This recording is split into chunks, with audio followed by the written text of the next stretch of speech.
Bem-vindos ao Gramofone de hoje, com a quarta e última parte da conversa com Adolfo Luxúria Canibal, a propósito dos seus 65 anos de vida e dos 40 anos de percurso dos Mão Morta. Hoje viajamos pelos anos mais recentes, com dupla paragem no álbum recém-editado Viva la Muerte, que faz importantes paralelismos históricos. Adolfo, no caso concreto do rock, achas que o rock em Portugal é pouco combativo em termos de história do rock em Portugal? A história do rock em Portugal é uma história pequenina, não é? É uma história recente. A história do rock é pouco combativa em termos gerais, não é? Há épocas, nós temos os anos 60 em que podemos associar o rock ao combate de alguma forma, à contracultura. Temos o punk, que também o podemos fazer, mas depois não é esse o papel do rock, ou melhor, não tem sido esse o papel do rock, né? O rock tornou-se uma mercadoria de estádio, uma mercadoria de grande público, como uma mercadoria como outra qualquer. Quanto mais inócua, com mais possibilidades de vendas tem, portanto, com mais possibilidade de atingir grandes multidões, grandes massas. Portanto, quando o rock é visto como uma mercadoria nesse sentido, ele é muito menos, tende a ser zero combativo, não é? E é o que se passa na maior parte. Portanto, Portugal é um pequenino exemplo, primeiro porque o rock verdadeiramente só surge. É evidente que havia rock antes de 1974, mas era uma coisa muito marginal, sem sequência, muito mais à base de cópia do estrangeiro, ou de adaptações de músicas do estrangeiro para português. Portanto, e sem força de indústria, não é? Sem força de indústria. Sem força de indústria, aliás, era um pouco editada, não é? Não havia álbuns quase? Praticamente não há álbuns, há meia dúzia de singles. E só depois verdadeiramente dos anos 80 é que o rock começou a ganhar, no 79, podemos traçar-lhe o início nos Corpo Diplomático, que lançaram o seu primeiro álbum em 79. E os OHF também nesse ano? Os OHF também nesse ano, ainda com single, de maneira que podemos traçar essa linha temporal como o início verdadeiramente do rock em Portugal, não é? Do rock enquanto movimento, enquanto movimento que importa, não é? Com consequências e consequências. Portanto, é uma história muito recente, quer dizer, já vem pós-punk, ainda se apanham alguns resquícios do que era o lado combativo do punk nesse rock inicial, nomeadamente nos OHF, nomeadamente nos Aqui del Rock, falando de coisas que ficaram gravadas, mas a maior parte já foi depois disso. Portanto, há exemplos de coisas combativas, de coisas disruptoras, ou disruptivas, mas são exemplos avulsos e sem predominância, não é? Não é predominante isso do rock. E não é em Portugal, como não foi lá fora, não é? Tirando épocas específicas. Vamos aqui então a uma época bem específica, ao álbum dos Mão Morta de 2014 e à canção Horas de Matar, com letra de Adolfo Luxúria Canibal e música de Miguel Pedro.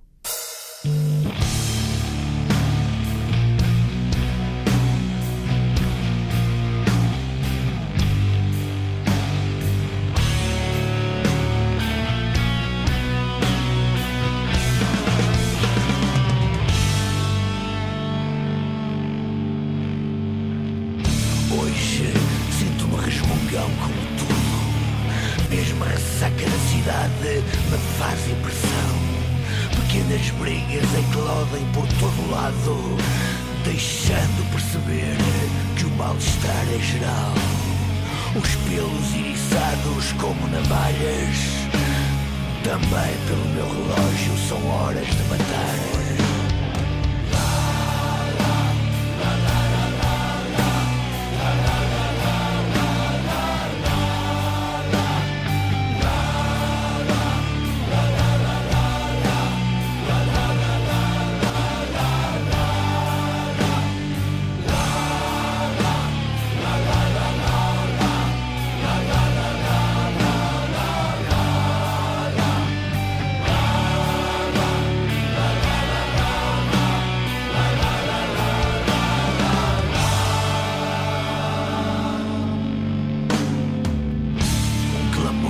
A multiplicar-se com a multidão selvagem, a formar um corpo furioso. Uma máquina de mente sedenta de sangue. Já a polícia é despejada aos magotes pelas ruas, mas não há aparato repressivo que sustenha a ira das massas embriagadas pelo desespero. Ultrapassado o limite do ultraje, toda a violência é legítima autodefesa. Também pelo meu relógio são horas de matar.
Adolfo, quando vocês em 2014, ao publicarem o álbum Pelo Meu Relógio São Horas de Matar, lançam como single o Horas de Matar, sabem à partida que a vida não vai ser fácil em termos de divulgação? Ou ainda há surpresas? Há surpresas, de alguma forma, porque aquilo não foi fácil em termos de divulgação, mas isso não era uma novidade nenhuma, porque nenhum dos discos de João Morta tinham tido essa divulgação em termos de rádio ou em termos de televisão, mas em termos de internet houve uma grande surpresa. O clipe desse tema disparou completamente nas redes sociais e foi dos clipes dos temas mais divulgados, talvez, para o bem e para o mal, que os Martelagas tiveram, né? Tive não sei quantas visualizações, já não me lembro, mas foi para os milhares em 24 horas, né? Portanto, foi isso, a esse nível foi uma grande surpresa, mas nós estávamos numa época muito, muito particular, não é? Nós estávamos em plena crise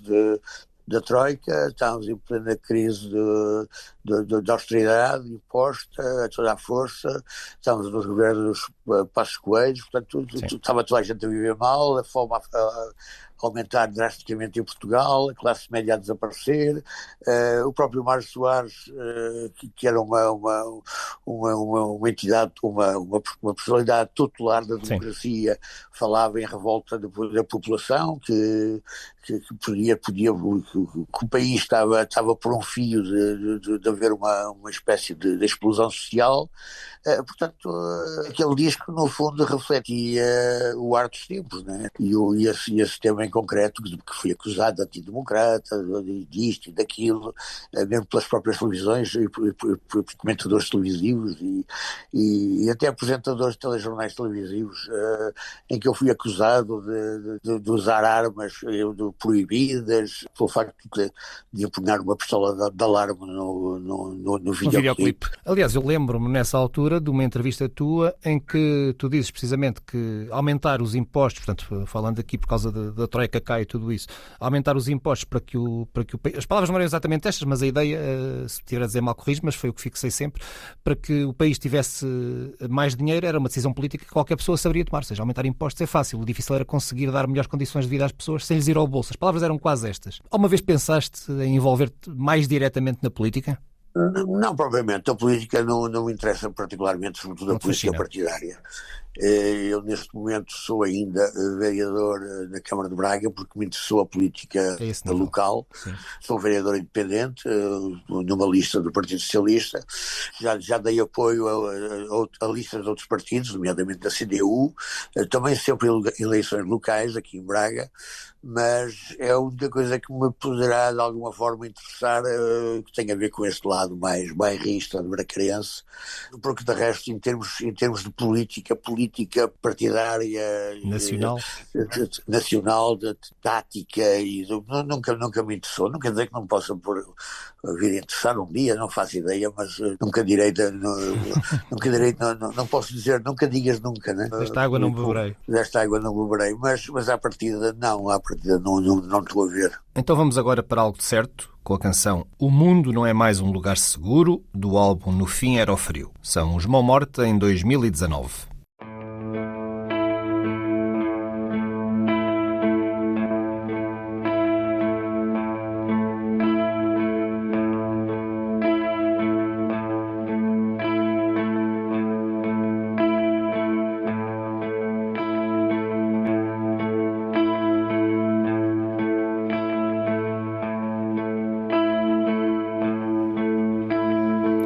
O mundo não é mais um lugar seguro. O mundo deixou de ser um lugar seguro quando os oceanos invadiram a Terra com as suas ondas viscosas e empurraram toda a gente para o alto das montanhas. As montanhas, com os picos envoltos numa permanente névoa de gases tóxicos, não são um lugar agradável. As pessoas, para se protegerem, inventaram uns rígidos fatos herméticos que lhes impedem o toque, o beijo e o amor.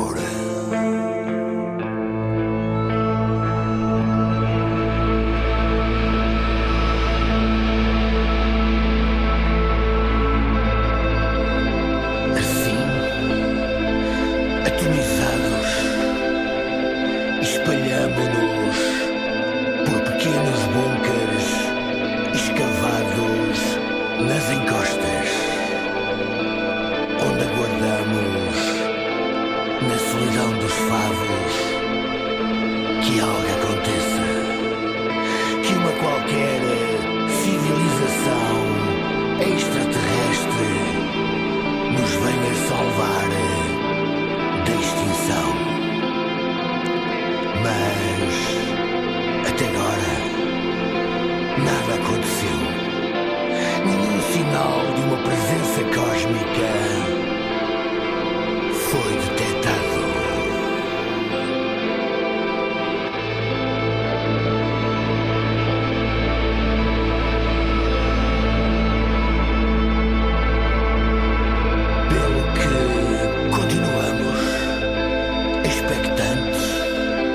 Debruçados sobre os monitores dos nossos aparelhos eletrónicos, à cata do mais ínfimo movimento por entre um labirinto de planetas, estrelas e galáxias que formam a infinitude do universo, enquanto pela parede envidraçada dos bunkers vamos vigiando o ondular mucoso das águas que dia após dia paulatinamente se aproximam.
Estamos em 2019 com os Mão Morta e O Mundo Não É Mais Um Lugar Seguro, letra de Adolfo Luxúria Canibal e música de Miguel Pedro, do álbum de originais No Fim Era o Frio. O Mundo Não É Mais Um Lugar Seguro é uma das canções desse disco e, entretanto, também já tinha acontecido um outro projeto ao lado do Remix Ensemble, que deu origem também a disco, o Ao Vivo no Teatro Circo. As texturas da orquestra, o que é que trouxeram ao vosso som? Houve concessões de parte a parte neste trabalho, neste projeto? Não podemos falar de concessões relativamente a esse disco, do disco ao vivo com a orquestra, com o Remix Ensemble, porque o que houve foi uma adaptação de alguns temas de Boa Morta para o tipo de música habitual do remix, né?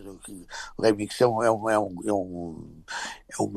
sinfonieta de música contemporânea, não é? Sim. E o Celso Marques, que é um compositor do Porto, já trabalhou com pop rock, mas também trabalhou com clássica e com contemporânea, fez essa adaptação e essa reescrita para, concretamente, o remix, e fê-la muito bem, criou inclusive uma pequena introdução que abria o espetáculo, e portanto que abre o disco, a partir de algumas frases melódicas de diversas canções do Boa Morta, criando uma peça musical contemporânea, mas essencialmente foi uma revisitação mais à luz da música contemporânea de temas clássicos dos Boa Morta, e os Boa Morta continuaram a tocá-los exatamente como eles eram, só que sentiam um enriquecimento harmónico, melódico, etc., trazido pelo trabalho da orquestra. Dava-lhe uma profundidade musical e uma densidade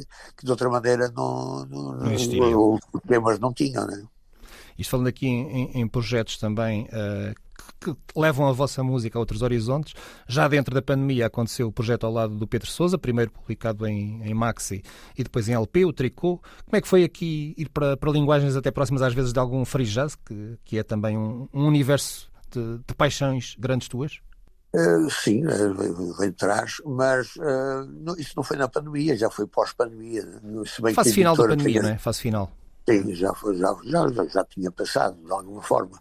A editora foi uma espécie de editora pop-up criada com dinheiros da pandemia, e foi essa editora que nos convidou para trabalharmos, foi exatamente o Henrique Amaro e o Tentugal, que nos convidaram para entrarmos nesse projeto, convidando alguém. Nós sugerimos, até por causa a partir do instrumento, a ideia do instrumento foi uma ideia do Henrique Amaro, mas a partir daí nós achamos que o Pedro Sousa era uma boa opção, exatamente por trabalhar esse lado mais inventivo, mais exploratório, ligado ao free jazz, né? Free jazz e a música contemporânea, porque ele trabalha muito, quer dizer, o free jazz hoje em dia trabalha muito em parâmetros de música contemporânea também, não é? E assim foi, e aí juntamos-nos, e o Miguel e o Ravel criaram bases na altura para a gravação, em que o improviso era o essencial do tema. Portanto, as bases, o Miguel e o Ravel, até chegarmos a estúdio, não explicaram a ninguém, nunca houve qualquer ensaio, não explicaram a ninguém o que é que íamos fazer, e em estúdio começou a ser construído com base no improviso e com base, olha, faz isto ou faz aquilo outro. Começaram a ser construídos os 3 primeiros temas, que depois saíram em disco, e achamos piada, aquilo funcionou muito bem, e achamos piada, e avançamos então para um espetáculo mais largo, criamos mais temas, aí já com ensaios, mas sempre com o mesmo princípio, ou seja, há 3 ou 4 bases, há 3 ou 4 referências fixas, tudo o resto é improviso direcionado, já sabemos que partimos daqui e queremos chegar ali, mas o que se passa no meio é connosco, depende do dia, depende do nosso espírito, depende de como sair. E foi assim que fizemos os 3 espetáculos, e gravamos os 3 e escolhemos depois um deles para ser editado em disco. foi o último, e as letras procuraram mais ou menos corresponder a este lado improvisado.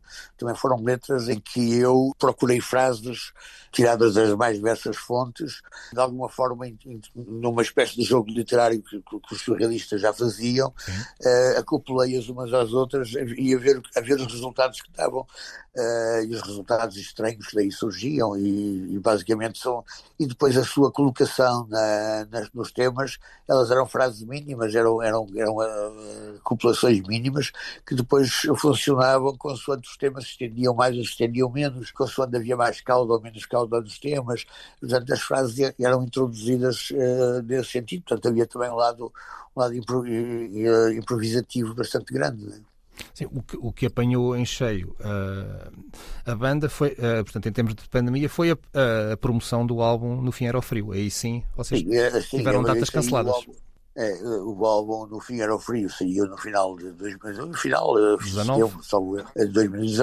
e nesse ano ainda fizemos alguns concertos de promoção que correram muito bem, naquela ideia que nós tínhamos de apresentar o álbum do Fio a Pavio numa primeira parte e depois fazer o intervalo, e numa segunda parte fazer um concerto normal com repertório. Nós fizemos alguns concertos assim, e os concertos que já tínhamos marcados no início de 2020, esses foram todos cancelados, foram todos varridos, e foram cancelados a maior parte deles até 2022. Quando recomeçamos, já não trazíamos somente a ideia, ainda tivemos a ideia de apresentar de fio a pavio o novo disco, porque aquilo fazia sentido de ser apresentado de fio a pavio, mas já não fazíamos o intervalo, porque os primeiros que apresentámos ainda havia resquícios da pandemia, portanto ainda havia muitas restrições, não dava para fazer o intervalo. Portanto, apresentávamos logo 3 ou 4 temas como uma espécie de encore imediato de repertório.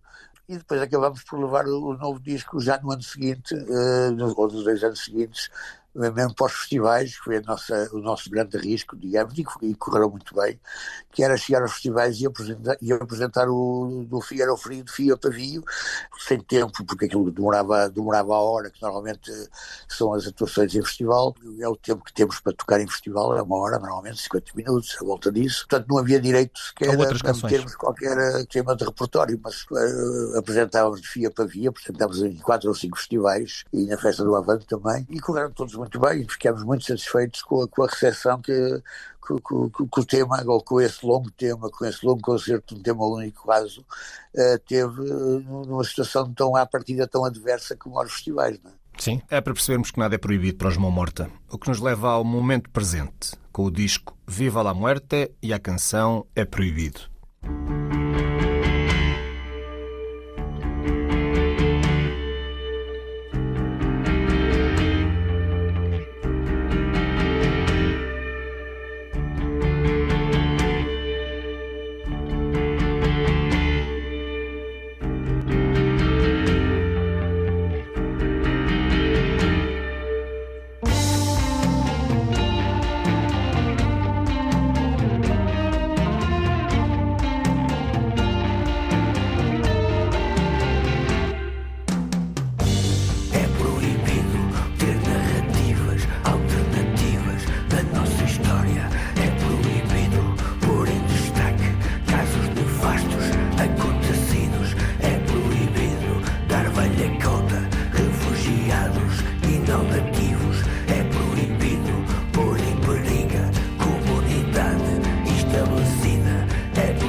escalas da autoridade.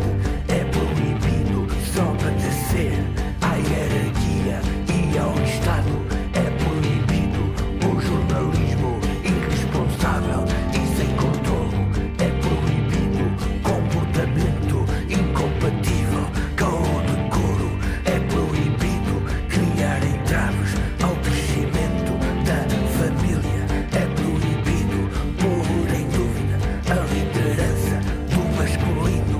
É proibido alterar o bem e os géneros instituídos. É proibido ser hospedeiro de propaganda subversiva. É proibido atentar contra a identidade de todos nós. É proibido, é proibido,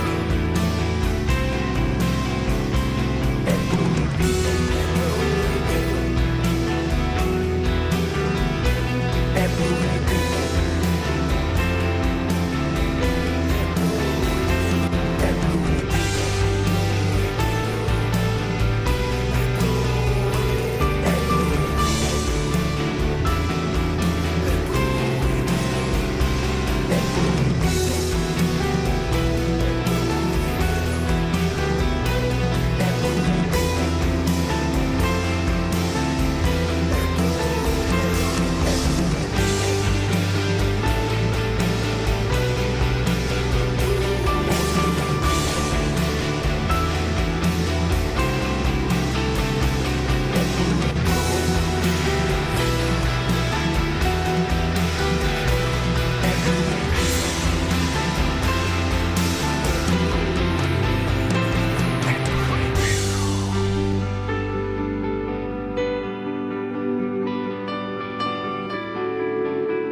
É proibido Os Mão Morta, com palavras de Adolfo Luxúria Canibal e música de António Rafael. E chegamos, entretanto, ao novo disco. Chegamos a 24, 25, edição em janeiro de 2025, deste Viva la Muerte. Estas palavras que foram ditas pelo general Millán Astray durante a Guerra Civil de Espanha e foram ditas em frente ao Miguel de Unamuno, que se insurgia com toda a situação. Tu vês aqui paralelismos inquietantes, ou isto já é tão... Enfim, muitas vezes quase dado adquirido, infelizmente. São tempos de pensamento simplista e imediatista. E às vezes tem a ver com o populismo, mas sobretudo são tempos de pensamento fascista, que é muito pior, não é? Há paralelismos com todas as diferenças que o facto da história nunca se repetir exatamente da mesma maneira, e há aqui um hiato de 100 anos, mas há paralelismos e sobretudo há preocupação. Há preocupação dos momentos atuais de que podemos estar e estamos a assistir a um aumento de um discurso generalizado fascistoide, né? Poderá não ser de ódio, de belicista. Nós vemos agora a Europa a querer armar-se. Portanto, há todo esse discurso que tem a ver com os mesmos parâmetros. Hostilização do outro? A recusa do outro, a recusa do diferente, a recusa das minorias, uma espécie de adoração e de obediência cega ao líder e à autoridade.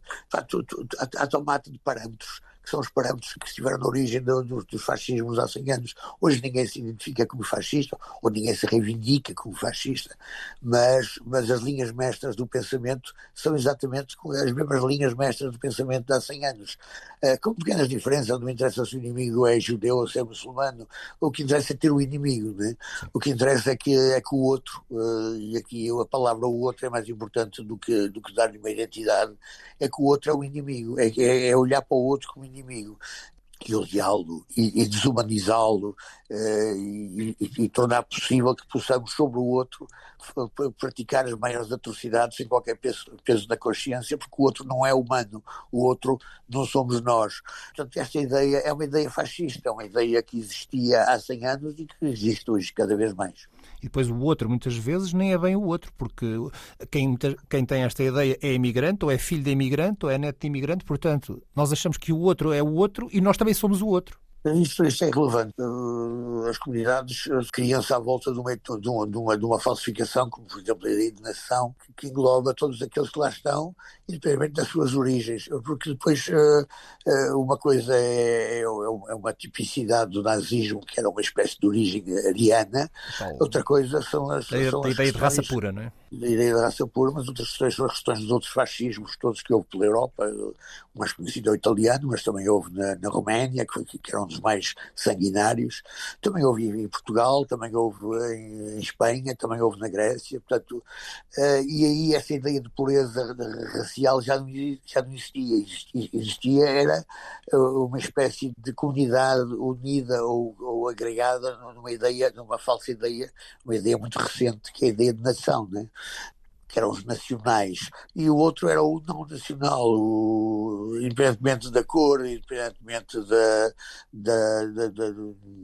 depois o outro arranja-se os estigmas que se quiser, não é? O interessa, por exemplo, se olharmos para Israel, o outro é o palestiniano, né? Se olharmos para a Rússia, o outro é o ucraniano. Se olharmos para a maior parte dos movimentos da Europa Central, o outro é o muçulmano. Se olharmos para Portugal, o outro neste momento é o cigano, o outro é o tipo do sudoeste asiático, do Sri Lanka, da Índia, sei lá, de onde for. Ou seja, é o suposto inimigo do momento, independentemente de quem nós somos também. Exatamente. Neste disco há aqui um trabalho muito forte, muito presente, ao lado de elementos do Canto Nono, dirigidos pelo Fernando Pinheiro, que é também o elemento fundador do Canto Nono, e continua a trabalhar com o grupo. Como é que surgiu esta ideia de fazer este trabalho conjunto, Adolfo? Nós quando partimos para esta ideia, portanto, foi um convite para comemorarmos os nossos 40 anos, mas nós achamos que isso não era motivo suficiente. Comemorar apenas os nossos 40 anos era uma espécie de olhar para trás, um olhar que acaba sempre por ser nostálgico, de enaltecer os feitos que tínhamos feito, sei lá, que tinham acontecido. Não era algo que não nos interessava de maneira nenhuma, de maneira que contrapusemos juntar os nossos 40 anos aos 50 anos de 25 de Abril, que se comemoravam no mesmo ano, com 2 ou 3 meses de diferença, e 10 anos de diferença, porque nós era 40 anos e 25 de Abril era 50. Mas porque eram coisas que estavam ligadas, porque nós pelo menos hipoteticamente ligadas, porque sem o 25 de Abril nós nunca teríamos existido. Portanto, a ligação seria essa. Mas a partir do momento que trabalhávamos o 25 de Abril, podíamos furtar, trabalharmos o nosso passado musical, podíamos furtar esse olhar nostálgico e trabalhar sobre o presente a partir dos parâmetros do 25 de Abril. Ou seja, o 25 de Abril foi um golpe de Estado que pôs termo a uma ditadura fascistoide, ao salazarismo. E esse golpe de Estado teve uma senha, teve várias senhas, mas uma das senhas que nos interessava era o Grande La Vila Morena, que era uma canção com quase canto alentejano, portanto com um coro masculino. E foi a partir dessa ideia do coro masculino que nós decidimos trabalhar, pois iria possibilitar-nos que, a partir do que é o nosso trabalho habitual em termos de rock, de linguagem rock mais ou menos instrumental, nós pudéssemos avançar para outros parâmetros, nomeadamente melódicos, nomeadamente harmónicos, etc., como sempre quisemos fazer, como quisemos fazer com o Remix Sansão, como quisemos fazer com o Pedro Sousa, etc. Aqui era trabalhar a partir desta ideia de coro masculino. E coro masculino, nós queremos especificamente um coro masculino, por muito indecoroso que isso foi nos dias de hoje, de não integração da voz feminina, mas a ideia era pegar mesmo nessa ideia do coro masculino, porque tinha sido um coro masculino que tinha sido a senha do 25 de Abril. Sim. E a partir daí falar e buscar também referências à música da época, à música contestatária da época, a chamada canção de intervenção, desde o pré-25 de Abril até o pós-25 de Abril, mais uma vez indo buscar referências ao Zé Mário Branco, que já tínhamos trabalhado, desenvolver toda uma nova forma de trabalhar a música, de compor a música, em que o coro fosse a peça central. Tudo trabalhava à volta do coro. Toda a composição surgia à volta do coro. Mesmo as músicas que não tinham coro trabalhavam à volta do coro, porque à volta da ausência do coro. Portanto, isso foi a parte do leitmotiv musical. E depois as letras foi trabalhar. Eu fartei-me de ler sobre o fascismo, sobre diversos livros portugueses e estrangeiros de autores contemporâneos, de autores atuais, como também coisas mais antigas, nomeadamente William Reich. E a ideia era que, de alguma forma, fazer uma espécie de psicanálise das traves mestras das ideias fascistas, das ideias que perduram, das ideias que existiam há 100 anos atrás nos fascismos históricos, como as ideias que existem hoje nos novos fascismos, seja o trumpismo, seja o bolsonarismo, seja os movimentos que ainda não chegaram ao poder nos diversos países da Europa, nomeadamente em Portugal, seja no putinismo, seja em todo o lado onde há movimentos fascistas no poder ou a chegar ao poder ou a espreitar o poder, há ideias comuns. Aliás, não é por acaso que eles falam todos, se organizam em congressos, se encontram todos uns aos outros, apesar de todos serem muito nacionalistas, arraigadamente nacionalistas. Ou deixarem que são. Portanto, era fazer a psicanálise dessas ideias comuns e, portanto, quais eram essas ideias comuns, foi para isso que as leituras me serviram e depois as letras foram criadas já com as músicas feitas, como é costume, ultimamente. As letras foram criadas fazendo uma espécie dessa exposição do que são as ideias mestras dos fascismos. Sim, estou a pensar em vários momentos, mas estou a pensar na descrição da liberdade, da mãe da liberdade a ser tratada numa casa de saúde. É um retrato muito forte, em muitas coisas. E é a nação, não é? É a nação, sim, precisamente. Há 40 anos tu podias de alguma maneira imaginar que os Mão Morta, que estavam nesse momento a começar, iriam durar todo este tempo, iriam ter todo este percurso tão transversal, tão rico. Tinhas alguma ideia, Adolfo? De maneira nenhuma. Os Mão Morta foram criados, como já disse, para passarem férias em Berlim. Portanto, o nosso prazo de validade era 3, 4 meses. O Joaquim Pinto chegou de Berlim em novembro, fez o grupo ganhou o nome em dezembro.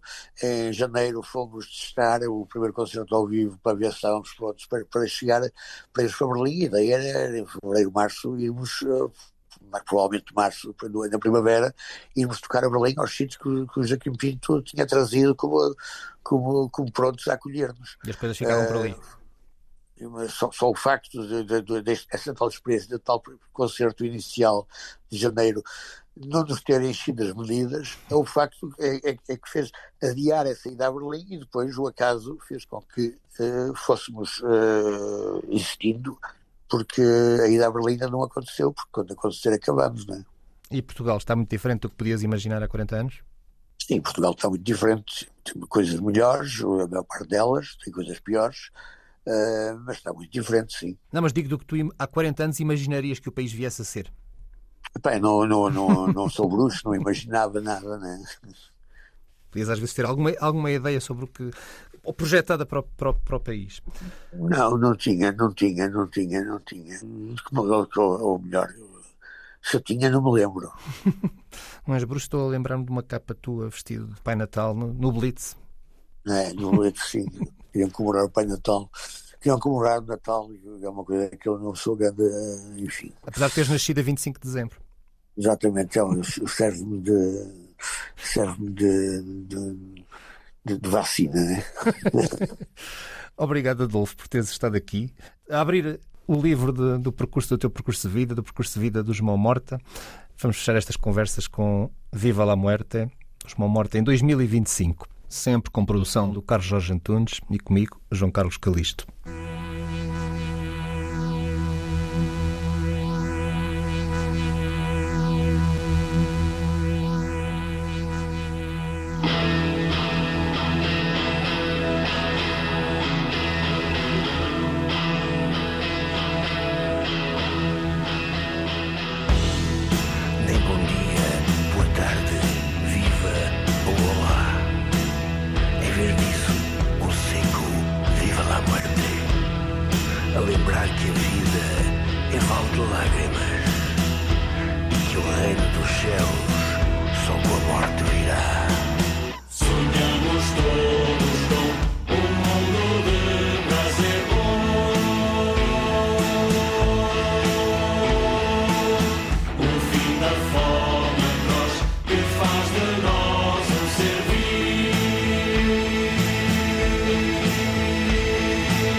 E transforma em grito mudo.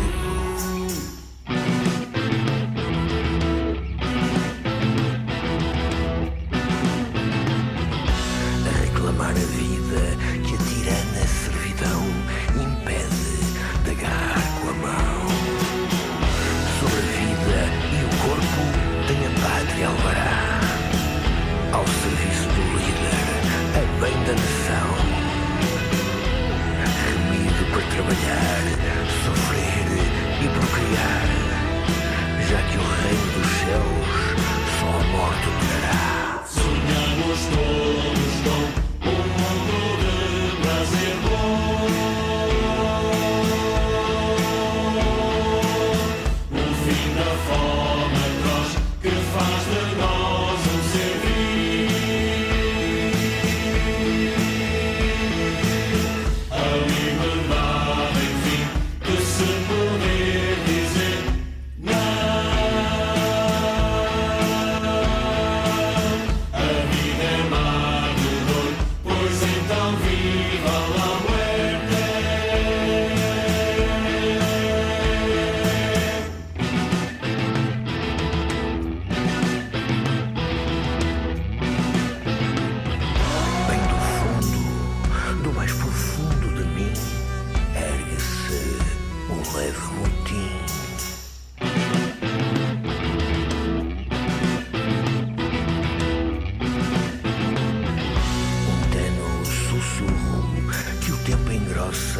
E transforma em grito mudo.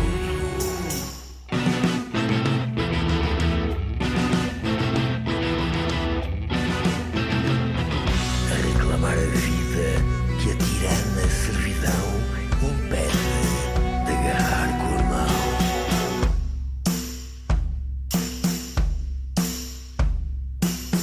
Ninguém nasceu para ser civil e morrer. Ninguém nasceu para ser civil e morrer. Ninguém nasceu para ser civil e morrer.